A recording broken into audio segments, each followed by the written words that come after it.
The furnace rooms smelled faintly of burned offerings and stale waste. That's because it always did. The furnace was perpetually stoked by slaves whose duty it was to ensure that its belly never cooled. In its heart, 7 fires burned night and day, tending which was more onerous than menial. Each fire required constant coaxing and feeding, forcing the slaves to endure the intense heat and noxious fumes as they laboriously stoked the embers with long metal pokers. This was their punishment for crimes ranging from petty theft to treason. A small price to pay for not dying, you might think, except this was Babylon. And in Babylon, death stalked the living in myriad forms. It didn't care how many gods you prayed to, how much gold you owned, or how close you stood to the royal family. Death awaited us all, sometimes swiftly, sometimes with cruel intent. For instance, while you were queuing for water at the public fountain,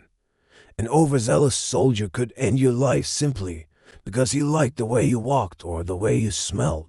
Or maybe it would be the tax collector who had his eye on your meager possessions. Perhaps it would be a jealous lover or a bored child seeking a new toy. Maybe you did die during childbirth or succumbed to some wasting disease brought home from the fields or picked up while sleeping in the crowded streets. Even the esteemed priests weren't safe. Jealous rivals, or those seeking to advance their own status, often accused them of crimes against the gods, like the worship of false idols or neglecting rituals. If found guilty, they faced exile or, worse still, execution. And even the mighty king, however beloved by the people, knew death's touch intimately. He, too, will one day be dust. To stave off this fate, kings turned to magic and sorcery, anything to cheat the Grim Reaper. But in Babylon, these arts came with a heavy price. For when the king died, his sorcerers went with him. It was a small price to pay, really, considering eternal life. In Babylon, kingship was a dangerous game. Here lies Hammurabi, once mighty king of Babylon, conqueror of the seas, subjugator of the unruly tribes. Now his bones rest 6 cubits under the earth. No grand monuments mark his grave. No mourners sing dirges. No priest utters prayers. His reign ended 3,800 years ago, leaving behind tales of law codes and conquest. But history's cold hand has swept away all trace of his mortal remains. Gone are the palaces he once called home, the temples he erected, the cities he raised. The palace is now a jumble of crumbling bricks and faded murals. The temples lie in ruins, silent witnesses to forgotten rituals. The cities reduced to mounds of earth, erased by the relentless march of time. It's a stark reminder that power, like the sands of the desert, slips through the mightiest king's grasp. Kings came and went. New kings claimed the throne, each bringing dreams of glory and prosperity to Babylon. Nebuchadnezzar II, for instance, cast his gaze towards Egypt, amassing a formidable army that shook the foundations of the Egyptian empire. He stormed northern Syria, capturing the vital city of Carchemish and leaving his indelible mark across the region. Yet even in the face of such triumphs, the specter of death loomed large. When Nabonidus ascended the throne, he left Babylon's affairs in the hands of his wife, the infamous Queen Nitocris, and sailed away to distant Tema. But death had other plans for him. While he was gone, he received word that Babylon was in peril. No records tell us exactly what happened next, only that he set sail with 120 ships, rounded the Arabian Peninsula and marched on Susa.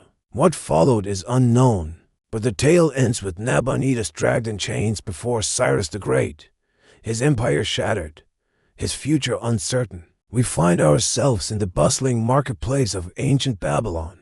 The air thrums with activity. Merchants hawk their wares. Haggling voices mingle with the bleating of sheep and the clucking of fowl. Amidst this vibrant chaos, 2 figures stand out. Amisadu, the slave and his master. A tanner by the trade. They've come to the market to buy supplies. You know you've entered the realm of ancient Babylon when everything revolves around the river. Its presence isn't just felt. It's lived. They rely on its life-giving waters to water their crops and sustain their livestock. But the Euphrates doesn't give freely. It demands respect. It expects service. And it seems like it's having a conversation with a man today. Could it be about rain? Without rain, their crops wither. With rain, their crops flourish. The well-being of the entire empire hinges on its bounty. Rain or no rain, the people of Babylon have faith in their gods. They pray to Marduk, the patron deity of Babylon, hoping for his favor in ensuring a bountiful harvest. Marduk, the great king, bestower of wisdom and vanquisher of chaos. But Marduk isn't the only god they turn to. In Utu, the sun god, they find another champion, the bringer of light and truth, the dispenser of justice. Ishtar, the goddess of love and war, also commands their devotion. And then there's Nabu, the scribe, whose wisdom and knowledge are revered. You might be wondering, who do you pray to when the choice is overwhelming? Do you plead with the gods of Babylon, deities from the north, or those from the south? And when death claims your loved one, who do you turn to? The grim god Namu, the lord of the underworld, or the compassionate Meryl, the healer? Your choices, much like your fate, are in the hands of the gods. It's been a long day. The sky is a vast expanse of velvet, sprinkled with countless stars. The sounds of the market have faded, replaced by the soft murmur of the evening breeze. It's time to head back. As you make your way home, the sights and sounds of the day slowly fade into the comforting hush of twilight. The bustling crowds, the merchants' calls, the clanging of tools, the bleating of sheep, they all retreat into the background like actors taking their final bows. In this moment of quiet, the true heart of Babylon reveals itself. The rhythm of the Euphrates, the gentle sway of palm trees,